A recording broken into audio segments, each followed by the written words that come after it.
What is going on, everyone? My name's Boit, and I'm back with some more Age of Mythology. The Titans action spawning in the right side of the map in the red color, playing as Poseidon. His name is Matreiuss. His opponent today in the blue color, playing as Odin. His name is GrandMonster. The map, you ask me? Well, the map is actually Fields of Punishment. We are in the quarterfinals. We're in the playoffs. We've hit that point of a season where, man, you got to start getting those wins. You cannot be losing because you're out if you lose. If you do not lose, however, you continue to the next round where you get to face even tougher competition until the very finals for all of the monies and all of the glory, mostly at this stage of your AOM career. You want that glory. That's what matters. That's what matters a lot. We've got Matreiuss, the first seed of his group there. I can't remember what the groups were. I think he was in the Implode or Earthquake division. He was in the Earthquake division. First seed of that one, going up against fourth seed GrandMonster from the Earthquake or the Implode division. They're from opposite divisions, so they haven't met each other yet in the tournament. That's the big point here. They haven't played each other. GrandMonster playing Odin as his main god, Matreiuss playing Poseidon. Now, I've talked about this in previous games, but with Matreiuss. Matreiuss, he's got one of the strongest out of everyone. Oh God, that's so completely wrong. Guys, let me just fix this up quickly. GrandMonster. Boom. Sorry. Jesus, I'm a professional here. I thought I was set up, but obviously not. All right. So, I've said this before, but Matreiuss is like one of the strongest Egyptian, like Poseidon versus Egyptian players in the world. He makes Poseidon look very tough to beat as Egyptian. He's also very strong in the Greek versus Greek, in the mirror. But there's some matchups that Matreiuss admits he doesn't really enjoy. One of them being Poseidon versus Thor or Odin. And GrandMonster going in with the Odin. We'll see how that's going to go this game. GrandMonster's got a very, very safe back gold mine here, so he's going to be able to utilize that very nicely. Temple's going up, looking ahead on his way to the next age, already moving villagers back. He's actually built, this is going to the wood mine, in the wood in the back, and all of that good stuff here. So,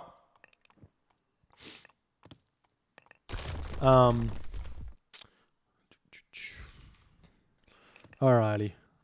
Chat is flaming me because of my unpreparedness. But you know what? It is what it is. One day I'll become a professional and everything will be fantastic here. Okay, so Matreiuss throwing up his temple. The map here looks like it's fairly safe town centers for both players, though they're kind of close to each other, but there's no Egyptians, so that shouldn't matter too much in terms of like mercenary spam or anything like that. The hunt, there's not back hunt here, but there is side hunt, so that's pretty good for Matreiuss. There's a lot of hunt in the middle of the map here. So what I want to see from Matreiuss is some very aggressive play. And honestly, the more you watch Norse players playing nowadays, and the more you go back and you think, why was Norse considered so weak back in the day? Norse was considered like not that playable like in 2010-ish time, and the answer there is the aggression. The aggression was too strong for the Norse players, and a lot of that's been toned back. So one option for players who are struggling in this Norse matchup has to be to figure out a way to be aggressive like the old days. And I reckon Matreiuss needs to start thinking about going through Ares in this matchup and getting that Cyclops and trying all those good things out. We do see double Herser out already and Valkyrie coming through to push Matreiuss off of this hunt, and his villager is getting very, very confused here, not doing the right things at all, but we'll be able to get away from that situation. They're immediately going to build a Polita, and immediately this stable going down now, and that's huge for GrandMonster because he's happily eating over here. This wall coming up, the Raven already spots it, But GrandMonster not reacting here. He should be able to come over here and snipe this villager with that Valkyrie, but he's not going for it just yet. The Hippolyta is coming over there, and the Centaur can come over and defend this one as well. The Hearser going to be taking down this granary, and this is not something you want to kill. You can take this down to 8 HP or whatever it's going to end at, but do not kill it because there's going to be 2 militia that come through. Boom. And what Matreiuss would normally do is retreat these home, but he's giving away a lot of favor here. This is not what you want to do, especially against Odin, who's going to be able to heal these Hearser back up, I believe. Yeah, they heal back up. So not running those away. Bit of a mistake there from Matreiuss. And he's got Hunt in his base already. He's just going to be playing this nice and safe. Walls going up. Hippocon coming out. Wouldn't be surprised to see GrandMonster either throw up an armory here, go Skadi, or just grab a second town center at this point. Nice Hunt here. If he grabs this town center, it sort of cuts off this side of the map. And then that's going to force Matreiuss to try and have to find some value out of his units, because that's what he's kind of going for here. And we are seeing GrandMonster getting pushed back at this point as Matreiuss chasing those raiding cavalry around the map. This wall coming up as well. That actually might Hunt delete the boar. Oh, you got to be careful there. It looks like the Hearser maybe not going to do that, and he does delete that one. So nice play from GrandMonster there as now Matreiuss is going to be making a move over onto this location. Once the wall's up, these villagers can escape very, very easily through the gate. The question is, does Matreiuss know about this? And it does look like he does know about it as he's moving straight there. The wall is finished though, so this should not do any damage as long as GrandMonster reacts in time. But he does have the Centaur that does so much damage with that special. Does manage to snipe 1 villager, pushing these back as well. Maybe going to get 2 villagers. This is huge for Matreiuss. 3 villager kills there. That should not have happened at all. He had the wall up. He had all the opportunity to retreat, but just not reacting fast enough. Now we've got the raiding cavalry trying to break through this wall here that Matreiuss has set up. We'll see what's going to happen, but it looks as though there's already a couple of Hippocon here to defend. We've got the medium raiders coming out, going to throw up another wall behind this. We'll see if this is enough here. This is very, very smart from Matreiuss to do that there. And now the wall is up, and the raiding cavalry can sneak through. However, they're in the Matreiuss's base. He's going to get 1 villager kill here. It looks like potentially 2 villager kills here as well. With the help of that medium upgrades, helps so much. Look, this raiding cavalry should already be dead, but keeps it alive for just a little bit longer. The villagers retreating away. So now 2 villagers died for both players, 25 to 23, or 3 villagers have died for GrandMonster, and that's absolutely huge here. And now Matreiuss under more threat from these raiding cavalries moving around his base, and he's having to deal with it not raiding this location anymore, as he's having to deal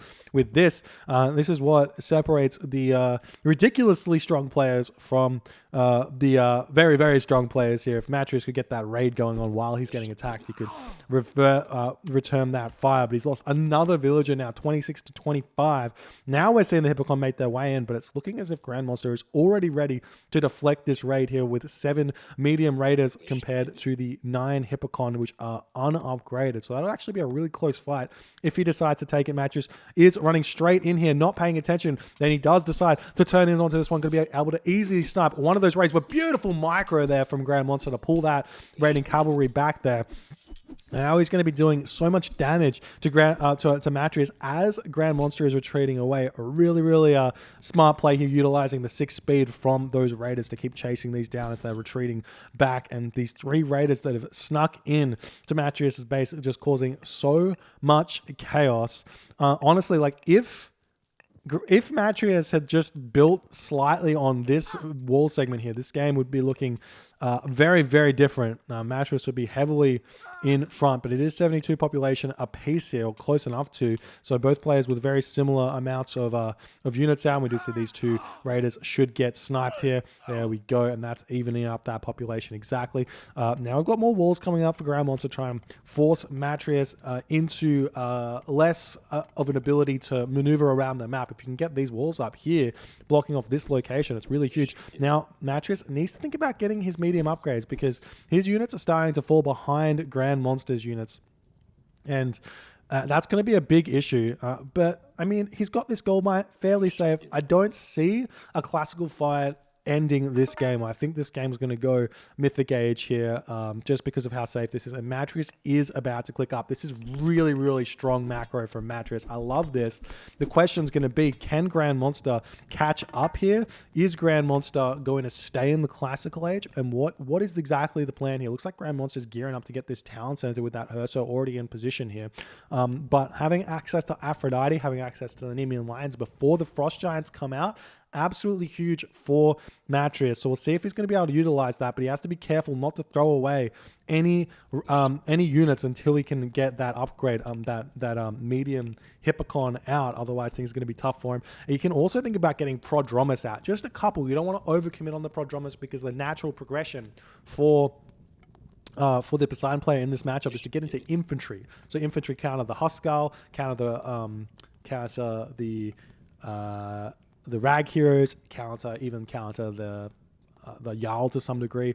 So you don't want to go too hard on those Prodromas because they can only really kill off these Raiders, and very easy for an Odin player to see that and start building infantry like Huskal, Ulfsark, and things of that nature. But there's the Aphrodite, there's the medium cav, all coming out in a beautiful timing here. The raiding cavalry, attempt to surround over here as these units are getting this second talent center, and Matreiuss may have to cast his curse here. He's fighting with a lot of the raiders here, getting a lot of damage on. There's the curse. There's the Nemean Lion coming in. It's 5, or well, that's, I can't even see how many there's. 1, 2, 3, 4, 5, 6, 7 pigs here that have been converted with that curse. So a lot of damage being done now as Matreiuss is ready to start pushing in. He's now building out some of those Prodromas pretty much purely. He's not building anything else. He's getting the market.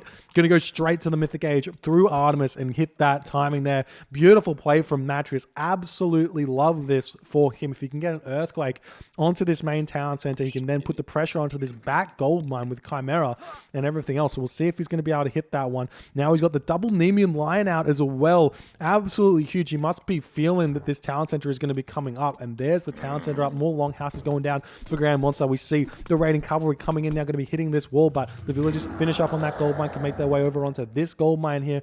Little bit of a short pause on the gold, going to hurt just a little bit, but Matreiuss still has a little bit of food left in these goats, just about to run out on that, but he's got a boar over here he can eat, and he's easily going to be able to get to the Mythic Age through Artemis. The question's going to be, how far away is GrandMonster's Heroic Age? If he can get Skadi here, the Frost may be able to keep him alive. If he can't get Skadi here, that's a completely different situation to be in. We've got a lot of goat here. We've got a lot of villagers in this location. He's pumping out dwarves from this location over onto the gold mine, so that's going to be perfect for him to get the food economy that he needs, not overspending on food. Still building raiding cavalry though, as Matreiuss is putting the pressure on here. There's the resources just about to come in for Matreiuss. He's got the Earthquake on its way, going through Artemis here. The villager just about to finish up. That's going to be 1 minute and 30 seconds away, and it's looking as if GrandMonster is really struggling to keep up with what Matreiuss is showing in this game. The Ursa coming in for the surround. Matreiuss does have to be a little bit careful here. The Ursa really strong to take out these Nemean Lions. Unlike other civs, the Nemean Lions only 30% hack armor, so the Ursa are really big counters to them. Actually, we're seeing this fight. Maybe this is exactly what Matreiuss needs to do here. Take a slightly inefficient fight to force all of the resources to be spent by GrandMonster here. And we'll see how that's going to go. And we are seeing that now Matreiuss trying to retreat at this point. The Ulfsark have been getting built, and that's what I was talking about. You don't want to overdo it on those Prodromus. And we are seeing Hippocon coming back out. No attempt at any military academies. So there it is. There's military academy. Exactly what I was saying. You got to get those out, get those ready. We see some ghost buildings coming down. That's not going to do anything. And we've got 55% on the Artemis. How is he going to get in here? That's the question. He's got a Hippocon in the back here, ready to make his way in onto this town center, ready for the Earthquake. That's going to be huge. He's also moving around with the Nemean line, looking for a raid over here. Beautiful play. And GrandMonster, he is running out of food. I'm not sure he's going to have the food to get up. No, he's got all of this over here. He does have a boar. He's got a couple of elk. Should be fine to get to the next stage, still without farming, which is exactly what he needs. We're seeing GrandMonster now pushing in to Matreiuss, who's trying to get this town center up. The Hippaspist are starting to get built, but only from from one barracks here. He's got only 5 or 4 of these villagers on the farms, but he's able to start spamming out Chimera. 88 favor in the bank, taking down the hometown center, picking off a bunch of units here. This Hippocon's still idle back here, and now the Chimera going to be able to do so much damage. I wouldn't be surprised to see a very quick Polyphemus out here either, but it's looking at this point that Matreiuss still needs to retreat back, still waiting on those Chimera to get max value against these Ulfsark, and he's about to send that one in. Use the special ability, boom! Huge damage there, even though GrandMonster pulls back. As soon as that special animation starts, the damage is done. The damage is done. Now, the other Chimera are going to come in. We do see an attempted split here. Look at this. Boom! Oh, so many dead infantry units here as Matreiuss is getting this so disgusting at this point. Now Skadi is on the way. That's going to be Frost Giants, and that's going to be an answer to the Chimera spam. But he's going to have to, well, he does have a lot of gold in the bank. He's got a lot of favor in the bank. So it's going to be a good answer for the Chimera, which is meaning you need to get that Atlanta out in order to start chasing those Frost Giants around and moving around with the Chimera and the Atlanta in order to take the Frost Giants down when you're hitting those raids. We just see the Chimera just chasing this down every 20 seconds. The damage is done. So many of these very low HP infantry units getting destroyed here. Now we've got the dwarves getting pulled off of this gold mine over here as units coming in, and nice smart play from GrandMonster. GrandMonster does have options here. Market goes down, instant Ragnarok, Gold Starve. Not a bad play. There is ceasefire available though still for Matreiuss, so the Frost not going to be that useful, and we'll see what's happening. Looks like these units are throwing themselves away at this point. Definitely don't want to be doing that. Town Center coming up. There's the instant market from GrandMonster, and this could be a very, very difficult thing for Matreiuss to deal with. He's chopping this gold mine down, which he probably should be leaving at this point, coming forward to these gold mines so that he can move back onto this back gold mine after the Ragnarok pushes him off this town center here, because there's no way he's going to be able to keep that one alive. We do see the Polyphemus coming out, and now this unit here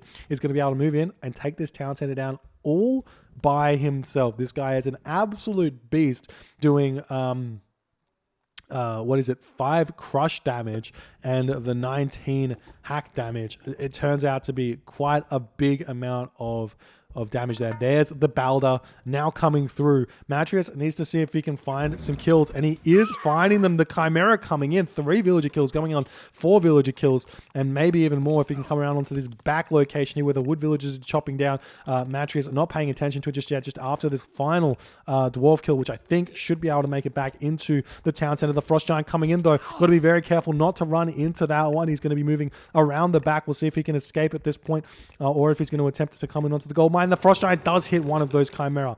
Absolutely huge. These Chimera don't really have a huge bonus against the myth units, but it is looking like the Chimera coming over here going to be hitting these wood villages. Oh, he doesn't get the perfect attack. Yes, he does. He controls it. He prevents the Chimera from attacking the wrong unit there. Now the town center has gone down over here. The Chimera picking off even more units here as GrandMonster's at 46 villages. I don't know if this is going to be enough. With the Paspist, I don't know if this is going to be enough of a Ragnarok. But Matreiuss has only got the 1 military academy, and GrandMonster in the 17th minute does decide to tap out, realizes it's too hard for him to win this one. I would have liked to see how it went, but I do think with all the Hypaspist out, the Chimera out as well, that the Ragnarok just not going to cut it. Beautiful execution from Matreiuss here of the 1 town center semi-fast mythic. This is exactly what you need to do in this matchup. Get the value out of those Chimera. Get the value from those Hippocon. The force from the away from the raiding cavalry into infantry by making some prodromus there from Matreiuss. So ingenious, because if you can get those Ulfsark out, obviously what we see is those Chimera, you get 2 of them and they basically kill all of the Ulfsark. So incredibly well executed from Matreiuss. GrandMonster simply needed to get a better heroic age timing here. If he had the Frost Giant out, those Chimera, they don't do anything. He just needed to be like cut military, maybe like a minute earlier than he did, or like instead of just building when the curse came through, instead of trying to chase that or whatever, he should have, gone heroic edge to get the frost giants. Anyways, if you guys enjoyed this game, please consider hitting the follow button on the Twitch. If you're on the YouTubes, hit that subscribe button. I'll see you guys in the next